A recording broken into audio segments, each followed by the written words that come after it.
Mike, you guys just had 9 days between games, and you were down 12 at halftime. In both cases, this team could have easily packed it in. They didn't. What can you say about that second half and how that happened? It's a great second half. I mean, I didn't play very many people off the bench. I kind of rode the seniors. We've been in a lot of close games over the last month and a half, man, and I just hadn't been able to get them over the hump. And tonight they refused to lose. I thought the second half we did everything from a defensive standpoint that we'd worked on these days that we had to practice, and it was a nice carryover. You know, we couldn't make a shot the first half. I thought we got some decent looks, but we just couldn't make them. And they made shots, and I thought the second half our defense really picked it up, and we were able to get stops, and then we started to make shots. Mike, I guess sort of double barrel, but two questions with similar sort of, I guess, strain.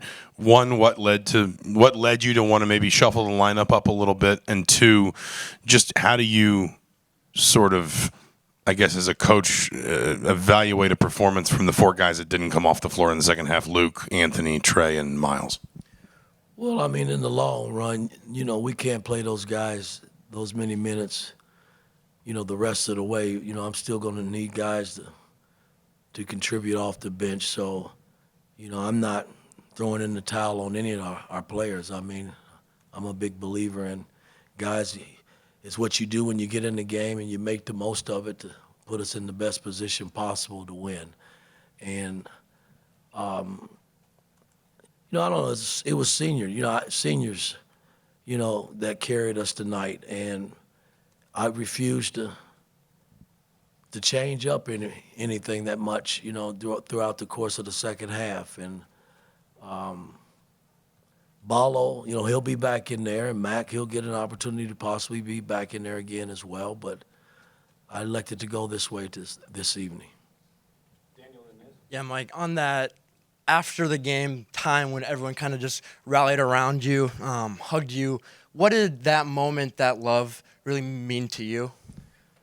It means a lot. You know, this is my fourth year here. Anthony and Gallo and Malik, you know, they've been around me the longest, and they know truly what I'm about. And, you know, these new guys have had a tough probably time figuring me out. And but we still got a lot of basketball still left to try to figure each other out.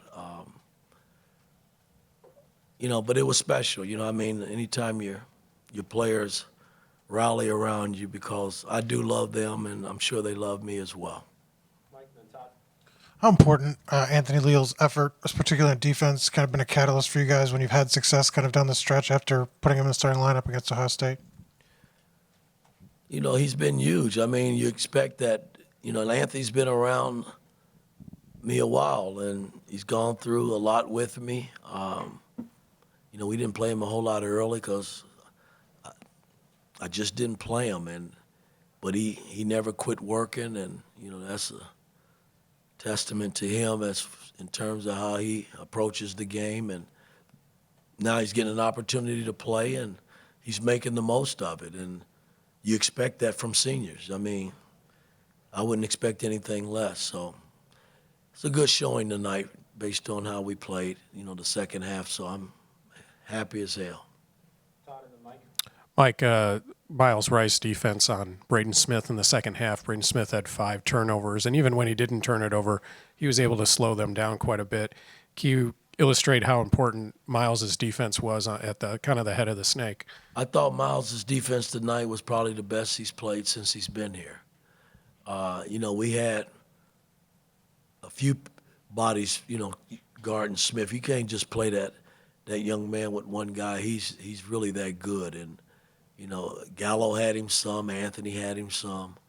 But I thought Miles did a tremendous job in guarding him because he's a tough guard. I mean, you know, when things break down, the ball gets back into his hand, and he's able to make plays with the basketball. So I thought we did a good job with him tonight. Yeah, Coach, just kind of following up on that, Smith and Kaufman-Wren in the second half combined for 2 points on 0 of 5 shooting and looks like 8 turnovers just in the second half. Like, what was the key and why were you so effective to taking those two guys who are obviously really good out of the Well, they're their main two guys, along with Lure, and that's not taking anything away from the supporting cast. You know, when they beat us up at West Lafayette, it was those three that got us. And, you know, I just felt if we could cut one, maybe two, you know, we put ourselves in a better position to win the ball game. And we were fortunate enough to cut both of them, you know, and which a lot of teams don't do that. Coach, what can you say about your trio of Indiana kids and Goody, Leland Galloway, and their performance in that second half? It was tremendous. You know, like I said earlier, you know, they're seniors. This is their last go. They won't get another shot at Purdue unless it's in tournament play. And, you know, since we've been here, I believe the series now is 4-4, so that's something to smile about because Painter is a hell of a coach, and he's had some nice players around his program that's helped him win a lot of games. And so this was a big win for our program. Yeah, Coach, right over here. Just to kind of follow up on that for you personally, if it is your last time against Purdue as well, what does it mean to you and how gratifying is it to go out on a game like this? Well, it's always special when you beat Purdue. You know, we had battles when I played here for Coach Knight, and Purdue ended my career in college in the Sweet 16. So, you know, I mean, I've had a history and a lot of experience in dealing with Purdue over the years. And the games are always tough. You know, I mean, regardless of how much talent each team has, or who has the most talent, those two particular games are always pretty tough. And I thought we battled the first half, and they were the better team the first half, but the second half was our half. Coach, right here, we all saw that you used Coach Knight's chair on the bench. Why was that a meaningful decision for you on the 40th anniversary of that infamous chair throw? What you guys don't realize, that is probably the chair. I've had it a while. I know a lot of people say they have the chair, but a guy by the name of Scott Greer, who was the track coach, let's take that back, not the track coach, the tennis coach here many years ago. He was the only one thinking out of the box that night when Knight threw that chair. And that morning he got up and he came to Assembly Hall and he got the chair and he got Sam Bell and Yeagley and Doc Councilman and Coach Knight to all sign off on it, took pictures with it. And a good friend of mine, his wife was Scott Greer's daughter, and he passed away about a year ago, and there sat the little red chair with all the documentation. And I happened to get my hands on it, so that's why it was special to have it here tonight. I wasn't going to throw the chair, but I did want to sit in it. Yeah, Coach, I just wanted to get your thoughts on Malik's game tonight. Scoring, rebounding, had the 4 assists. Just what led to him playing this well, this consistency, didn't even miss a shot from the field?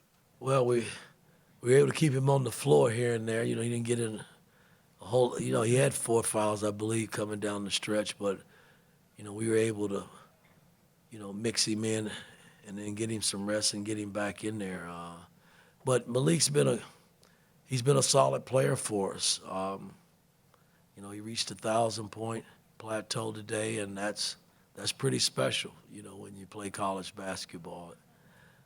So I can't help but think if he continues to work and stay healthy, you know, he'll continue to do some wonderful things in college basketball.